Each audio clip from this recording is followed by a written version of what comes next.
हम कब तक दूसरों के लिए तालियां बजाते रहेंगे, हमारी खुद की उपलब्धियों का क्या? कैसे बनेगा ये सेंटेंस, सोचिए। हम कब तक दूसरों के लिए तालियां बजाते रहेंगे, कब तक, यहां तो कोई डाउट नहीं है। हाउ लॉन्ग का आप यूज करेंगे, हाउ लॉन्ग हम दूसरों के लिए तालियां बजाते रहेंगे। गागेगी आ गया, विल का आप यूज करते हैं। और जब भी किसी इंटेरोगेटिव सेंटेंस में आप WH फैमिली मेंबर सबसे पहले शुरुआत करते हैं, हाउ लॉन्ग से आपने शुरू किया, उसके बाद विल का यूज करेंगे आप, ठीक है।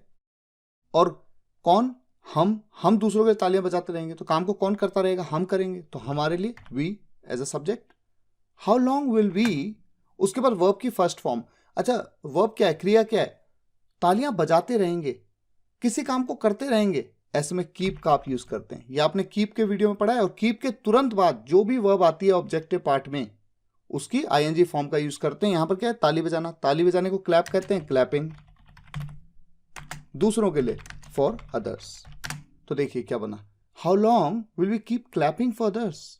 हमारी खुद की उपलब्धियों का क्या, हमारी खुद की उपलब्धियों का क्या, मतलब हमारी खुद की उपलब्धियों का क्या होगा। ये आपको मैंने स्टार्ट स्पीकिंग इंग्लिश के लेसन में एक सेंटेंस स्ट्रक्चर में बताया था। What about our own achievements, how long will we keep clapping for others, what about our own achievements. इस तरह से हम बोल सकते हैं। देखिए कितना अच्छा सेंटेंस बना। अच्छा, हम कब तक दूसरों के लिए तालियां बजाते रहेंगे, यानी कि कुछ इस तरह का सेंस है ना कि हम कब तक दूसरों की प्रशंसा करते रहेंगे, प्रशंसा करना एक तरह से, तो उसके लिए अपलॉड भी कह सकते हैं। अपलॉड वर्ड भी अच्छा है। How long will we keep applauding others, यहां पर हमने क्लैपिंग फॉर की जगह पे अपलॉडिंग कह दिया। How long will we keep applauding others, what about our own achievements. तो इस तरह से भी हम सेंटेंस को बना सकते हैं। तुम ऐसे कैसे आ गए, कम से कम तुम्हारे पास पेन तो होना चाहिए था। मान लीजिए आप क्लास में घुसे, कुछ भी नहीं है आपके पास, और टीचर कह रही हैं कि ऐसे कैसे आ गए, कम से कम पेन तो होना चाहिए था तुम्हारे पास। तो ऐसे कैसे, इसको कैसे बोलते हैं इंग्लिश में, बताइए, सोचिए, आपने पढ़ा हुआ है। स्टार्ट स्पीकिंग इंग्लिश करके जो लेसन है, उसमें एक वीडियो में इस तरह का फॉर्मेशन मैंने बताया था। हाउ कम का यूज करते हैं, बड़ा कॉमन है। How come you came like this, ऐसा कैसे, बड़ा चौंकते हुए सा है, अरे ऐसा कैसे, ऐसे कैसे आप आ गए इस तरह से, यू केम लाइक दिस। या फिर अच्छा, चूंकि यहां पर हाउ कम, इसमें भी कम आता है, तो जब जो एडवांस स्पीकर्स हैं जब वो बोलते हैं तो जनरली क्या होता है कि वो रिपीटेशन नहीं होना चाहिए वर्ड्स का, आइडली। और ये आप शुरुआत में तो नहीं समझेंगे, लेकिन जैसे जैसे इंग्लिश इंप्रूव होगी आप समझेंगे। यहां पर बहुत अच्छा हो जाएगा अगर मैं इसको ऐसे कह दूं, how come you turned up like this, turned up like this. ये भी अच्छा तरीका है, आने को टर्न अप कहते हैं, ये बात मैंने आपको बताई हुई है। How come you turned up like this, कम से कम तुम्हारे पास पेन तो होना चाहिए था, पास होना चाहिए था। इसके लिए आपने कौन सी मॉडल वर्ब पढ़ी है, याद करिए। चाहिए, चाहिए के लिए आप क्या यूज करते हैं, शुड। चाहिए था के लिए शुड हैव का यूज किया जाता है। पास होना चाहिए के लिए शुड हैव का यूज किया जाता है।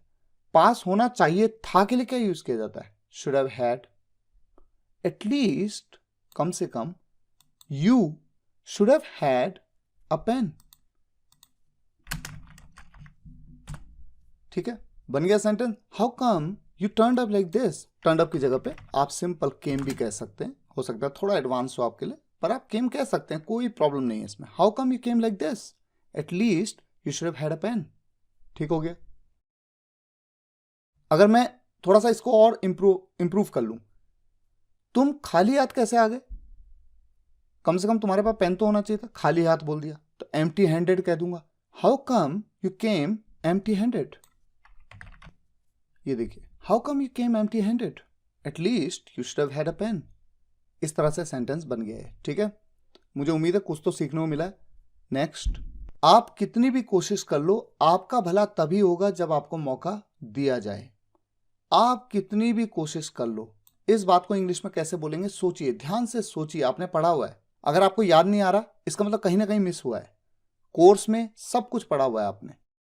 आप कितनी भी कोशिश कर लो, नो मैटर का यूज करके, no matter how much you try, no matter how much you try. इसके अलावा भी ऑप्शन अभी सब आपको बताता हूं, सब जानना जरूरी है आपके लिए, क्योंकि एक ही सेंटेंस को बनाने के कई तरीके हो सकते हैं।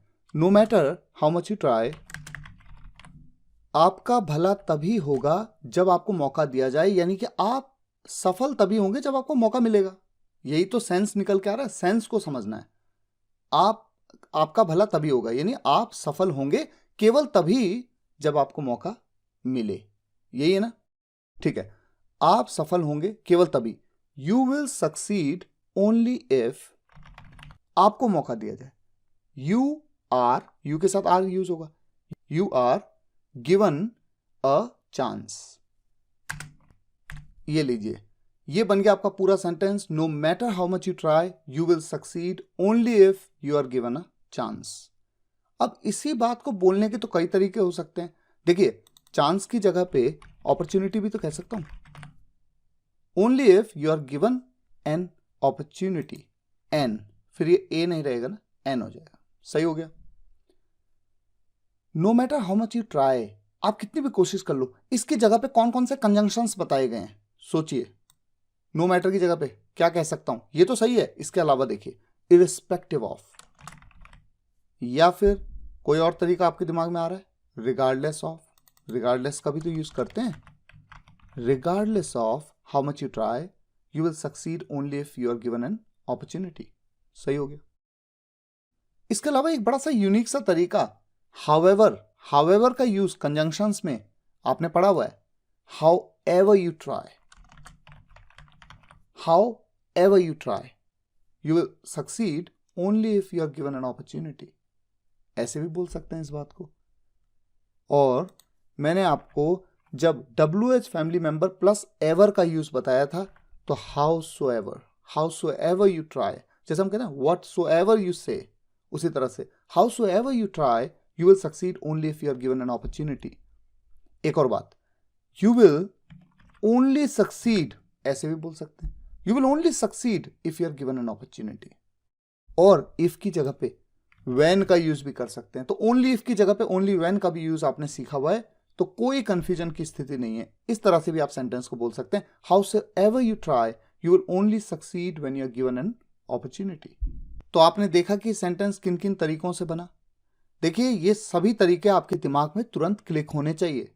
अगर नहीं हो रहे हैं तो कहीं ना कहीं आपकी मेहनत में कमी है, ये आप मान के चलिए। और अगर आप ये सोच रहे हो कि ठीक है एक दो तरीके आ जाएं और किसी तरह से थोड़ा थोड़ा तोड़ के बना ले सेंटेंस तो काम हो जाएगा, नहीं होगा, काम नहीं होगा।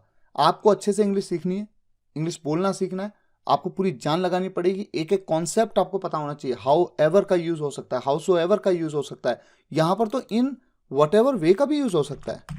इन whatever way you try you will only succeed when you are given an opportunity, बोला जाएगा इस तरह से, कोई प्रॉब्लम नहीं। अब एक सेंटेंस मैं आपके सामने रखता हूं, देखिए आपकी स्क्रीन पे है। इस सेंटेंस को इंग्लिश में कैसे बोला जाए, ये बात आपको इस वीडियो के कमेंट्स में 100% लिखनी है। होमवर्क को कभी भी इग्नोर नहीं करना चाहिए, जब जब मौका मिले अपनी काबिलियत को दिखाइए। फिलहाल आज के लिए यहीं तक। मुझे उम्मीद है आपको ये वीडियो लेक्चर पसंद आया होगा। पसंद आया हो तो वीडियो को लाइक और शेयर जरूर करिएगा, कमेंट्स में बताइएगा कैसा लगा। मिलते हैं नेक्स्ट वीडियो लेक्चर में, तब तक के लिए टेक केयर, गुड बाय।